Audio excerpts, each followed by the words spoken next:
नमस्कार दोस्तों, आज के वीडियो में हम Delhi police head constable minister और यूपीएसआई का कंपैरिजन करेंगे।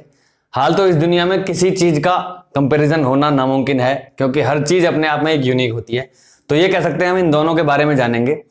उसके बाद आप डिसाइड करना कि क्या सही रहेगा, क्योंकि दोनों की एग्जाम होना बाकी है। डीपीएससीएम के फॉर्म पहले फिल हो चुके हैं और यूपीएसआई के आना बाकी हैं। तो हम ये भी कोशिश करेंगे कि रिटन एग्जाम कब हो सकता है। तो पहले हम डीपीएससीएम के बारे में जानते हैं। तो सैलरी जान लेते हैं। वैसे ऑलरेडी भर्ती का जो एलिजिबिलिटी क्राइटेरिया है, क्या दौड़ रहेगी, क्या फिजिकल रहेगा, रिटन का क्या रहेगा, और उसका पूरा सिलेबस का एक अलग वीडियो पड़ा हुआ है, तो आप वो देख सकते हैं। तो आज हम वो जानेंगे जो नेट पे अवेलेबल नहीं है। एक लड़का है, उससे बात हुई है, उसने अपनी आइडेंटिटी देने से मना किया है। तो जानते हैं सैलरी। सबसे पहले मोटा मोटा बता दूं, 2400 ग्रेड पे की ये जॉब है। 25,500 मैट्रिक्स में आती है। 24% इसका एचआरए लगा लेना 25,500 का, और 17% डीए ऐड कर लेना, और लगभग 3600 टीए ऐड कर लेना। बाकी अलग एक दो अलाउंस होते हैं, वो ऐड करने के बाद जो सैलरी बने वो डीपीएससीएम की सैलरी हो जाती है। इसके बाद हम बात करेंगे ट्रेनिंग। जब आप लग जाएंगे, लगने के बाद 4 महीने की इसकी ट्रेनिंग रहेगी। ट्रेनिंग पे एचआरए वगैरह नहीं मिलेगा, तो बेसिक पे 25,500 से आपको गुजारा करना होगा। उसके बाद ट्रेनिंग के बाद जब आपकी पोस्टिंग होगी, तो हम बात कर लेते हैं वर्क प्रोफाइल की। वर्क प्रोफाइल ऐसा रहेगा कि सुबह 9:30 बजे से ऑफिस स्टार्ट हो जाता है। मंडे टू फ्राइडे ऑफिस रहता है, और शाम को 6 बजे तक का ऑफिस रहता है। इसमें वर्दी आपको हफ्ते में 2 दिन लगानी होती है, एक मंगल एक शुक्रवार। बाकी आप सिविल में जा सकते हैं। और उसके बाद ये टोटल कंप्यूटर वर्क रहता है, और सैटरडे संडे आपका रहता है ऑफ। अब सैटरडे में depends on availability of staff, alternatively duties लगती हैं। जैसे 2 बंदों की ड्यूटी इस सैटरडे को लगा दी, 2 बंदों की ड्यूटी नेक्स्ट सैटरडे। इससे क्या है, सैटरडे को भी ऑफिस खुला रहता है, क्योंकि पुलिसिंग है और पुलिस का वर्क इस तरीके से रहता है कि 6 दिन तो ऑफिस खुलना ही चाहिए। तो उस तरीके से सारे सैटरडे नहीं होते, लेकिन महीने में 1-2 सैटरडे आपको जाना पड़ता है। ये हो गया वर्क प्रोफाइल का। उसके बाद आते हैं प्रमोशन पे। प्रमोशन इस तरीके से रहेगा आपका कि जैसे कि आप एससीएम है, आप 10 साल में एलिजिबल हो जाएंगे एएसआई के लिए। अब एएसआई 10 साल में बनेंगे नहीं, अब जरूरी नहीं है कि 15 साल में बनेंगे। तो प्रमोशन वीडियो में पहले ही बताया था मैंने कि प्रमोशन होता है कि ऊपर वैकेंसी कितनी आई है और नीचे से एचसीएम है कितने। तो जो आपके सीनियर होंगे और जिसकी सर्विस ज्यादा हो गई, जैसे हमने 12वीं तो पास आज कर ली, लेकिन हमने फॉर्म निकला 3 साल बाद, तो 3 साल बाद आप भर रहे हैं फॉर्म, उसके 2 साल बाद भर्ती हो रही है उसके, तो 12वीं पास करते ही थोड़ी ना नौकरी लग गई। 12वीं पास करके एलिजिबल हो गए, ऐसी 10 साल नौकरी करके आप एलिजिबल हो गए एएसआई बनने के लिए। अब जब वैकेंसी आएंगी और कितनी वैकेंसी आएंगी और सीनियर कौन होगा, माना किसी की सर्विस 21 साल हो रखी है, तो पहले उसे उठाएंगे, 15 साल वाले को बाद में उठाएंगे। तो एएसआई प्रमोशन होता है, उसके बाद फिर एसआई प्रमोशन होता है। एसआई तक प्रमोशन अपनी सर्विस में मिल जाता है, ऐसा है प्रमोशन का। अब बात कर लें छुट्टी की। सैटरडे संडे आपका है ही, और जितने भी गजेटेड हॉलीडेज हैं जैसे होली, दिवाली, अदर फेस्टिवल्स हैं, वो सारे ऑफ आपको मिलेंगे। उसके अलावा 2 रीजनल फेस्टिवल्स के लिए आपको ऑफ मिलता है। जैसे भैया दूज हमारे यहाँ बनता है, किसी के यहाँ नहीं बनता। ईद हमारे यहाँ बनती है, किसी के यहाँ नहीं बनती। कोई त्योहार हमारे रीजनल एरिया में है और कहीं और नहीं बनता, तो आप साल में 2 बार रीजनल फेस्टिवल के लिए छुट्टी ले सकते हैं। 12 इसमें सीएल होती हैं, और सीएल लेने में कोई ज्यादा दिक्कत का सामना नहीं करना पड़ता। 30 इसमें ईएल होती हैं, तो ईएल लेने में भी ज्यादा दिक्कत, कुल मिलाकर छुट्टी की कोई ऐसी समस्या नहीं है।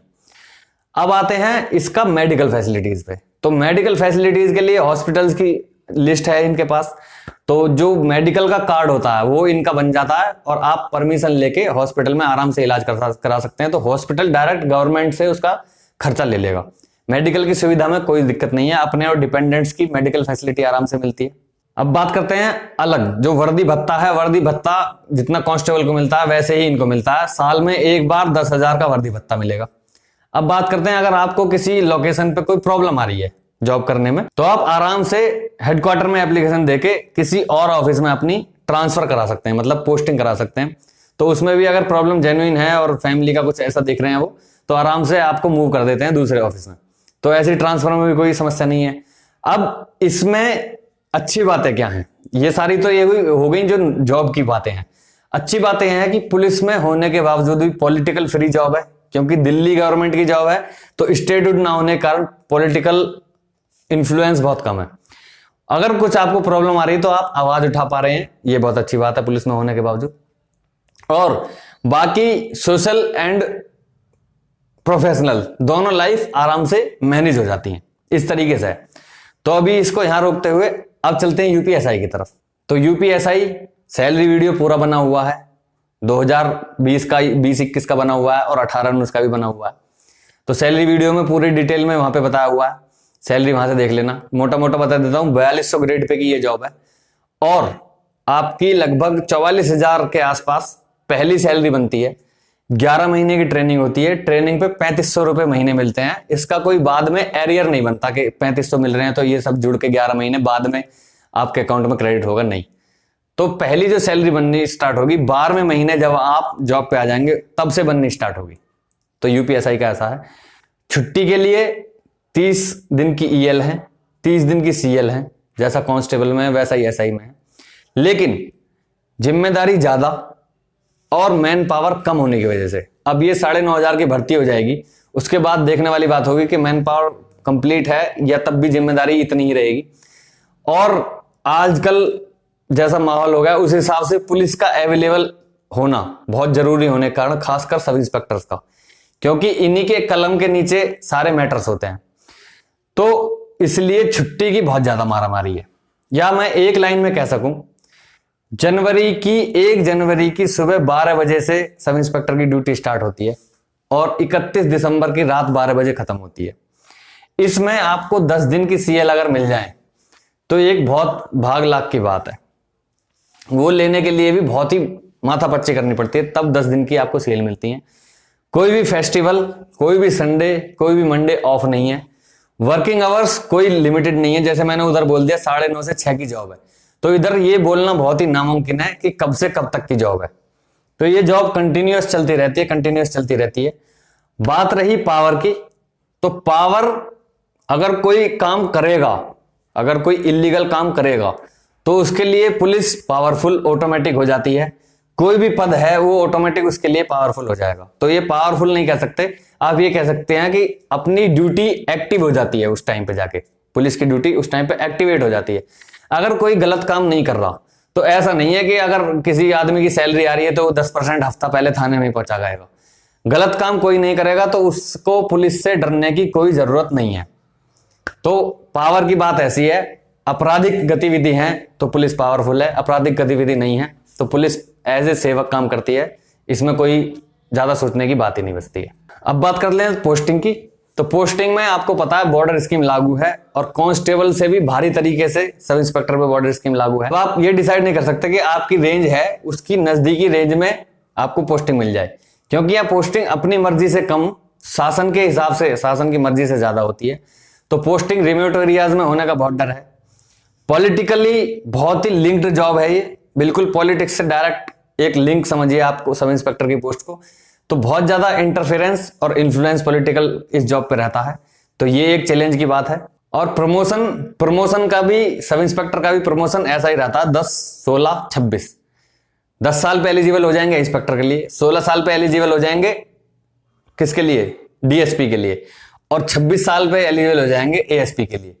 लेकिन फिर वही बात आती है, इंस्पेक्टर्स की जितनी वैकेंसी आएंगी और नीचे कितने इंस्पेक्टर्स अवेलेबल हैं। 15 साल, आपकी 15 साल की सर्विस के बाद वैकेंसी आती हैं, या आपकी 20 साल की सर्विस हो गई और ऊपर से 40 वैकेंसी आई इंस्पेक्टर्स की, और ऐसे 40 इंस्पेक्टर 28 साल की सर्विस वाले अवेलेबल हैं। तो पहले वो 28 साल वाले बनेंगे, आप 20 साल के बाद भी इंस्पेक्टर नहीं बनेंगे, सब इंस्पेक्टर रहेंगे। तो ये डिपेंड होता है ऊपर वैकेंसी कितनी है। तो प्रमोशन 10, 16, 26 का ही इसमें अप्लाई होता है। अब यहां पे देखने वाली बात यह है कि इसका जो सिलेबस है, डीपीएससीएम का सिलेबस है, ये 2014 के एग्जाम में बहुत कम था। अब इसको बढ़ा के एक सीजीएल वाला डेटा भी इसमें इंक्लूड कर लिया है, प्रिज्म वगैरह, और जो हायर मैथमेटिक्स है वो भी इसमें इंक्लूड कर लिया है। तो सिलेबस देख के ही जो यूपीएसआई के कैंडिडेट्स हैं, जो प्रॉपर यूपीएसआई की तैयारी कर रहे हैं, सिलेबस देख के ही इधर वाले एग्जाम में नहीं जाएंगे। यूपीएसआई के जो कैंडिडेट्स हैं या इधर वाला जो कैंडिडेट है वो यूपीएसआई में आएगा जरूर, क्योंकि इधर का सिलेबस हल्का है। तो इधर का यूपीएसआई का सिलेबस क्या है, 40 की हिंदी है, 40 का मैथ है, 40 की रीजनिंग है, 40 की जीएस है। ये था अभी जो लेटेस्ट हुआ 2016 में। अभी नोटिफिकेशन आया नहीं है, देखेंगे क्या रखेंगे, इन 4 पोर्शन को रखेंगे और क्या इनका रखेंगे पासिंग क्राइटेरिया 50% वाला रखेंगे या नहीं रखेंगे। अब बात कर लेते हैं कि रिटन एग्जाम होगा कब। तो जो इन्होंने कंपनीज को टेंडर दिए थे उन टेंडर में साफ दिखाई दे रहा है, कंपनी ने अपनी शर्त रखी, इन्होंने उसको बताया हम इसको इस तरीके से हैंडल करेंगे, कंपनी ने दूसरी शर्त रखी, इन्होंने उसको बताया। तो उसमें एक कॉलम है कि रिटन एग्जाम के टाइम पे जब हम थंब इंप्रेशन लेंगे हर बच्चे का, और कोरोना पेंडेमिक चल रहा है, तो कंपनी ने बोला जब हम थंब इंप्रेशन लेंगे और फिर उस पर दूसरा बच्चा थंब इंप्रेस करेगा, तीसरा बच्चा थंब इंप्रेस करेगा, तो इससे पेंडेमिक बढ़ने का रिस्क पैदा हो सकता है, उससे हमारे एम्प्लॉयज भी इफेक्टेड हो सकते हैं, इन्फेक्टेड हो सकते हैं।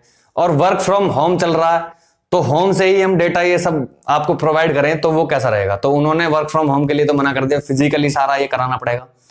तो उन्होंने साफ लिख दिया क्लियरली फिजिकल के लिए तो बोल दिया कि फिजिकल के लिए अलग हम टेंडर इशू करेंगे दूसरी कोई एजेंसी के लिए, तो करेंगे या नहीं करेंगे ये उनका पर्सनल मैटर है।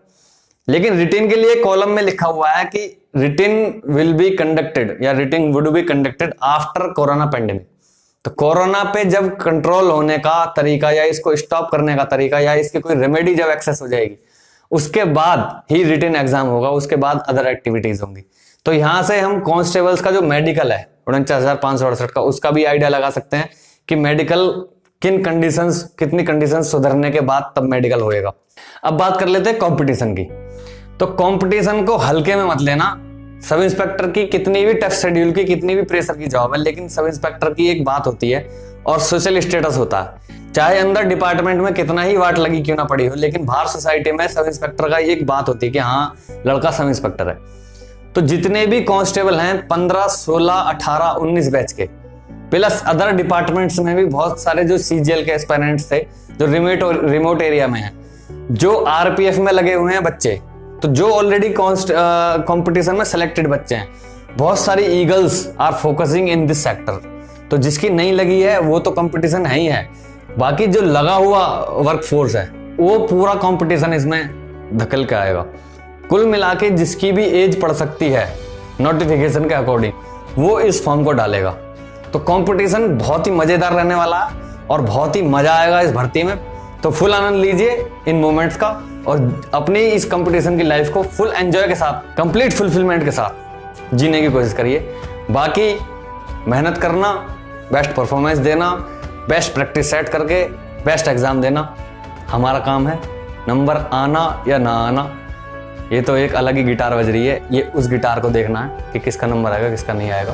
और बिल्कुल भी डिस्ट्रैक्ट करने के लिए नहीं बनाया वीडियो, ये जस्ट वीडियो एक बताया है कि ये ऐसी है, ये ऐसी है। और यूपीएसआई में एफएसएसओ और पीएससी की भी जॉब है। अगर एफएसएसओ और पीएससी से बात करें तो वन शॉट में डीपीएससी पीसे हो जाएगा, फिर कोई सोचने वाली बात नहीं है।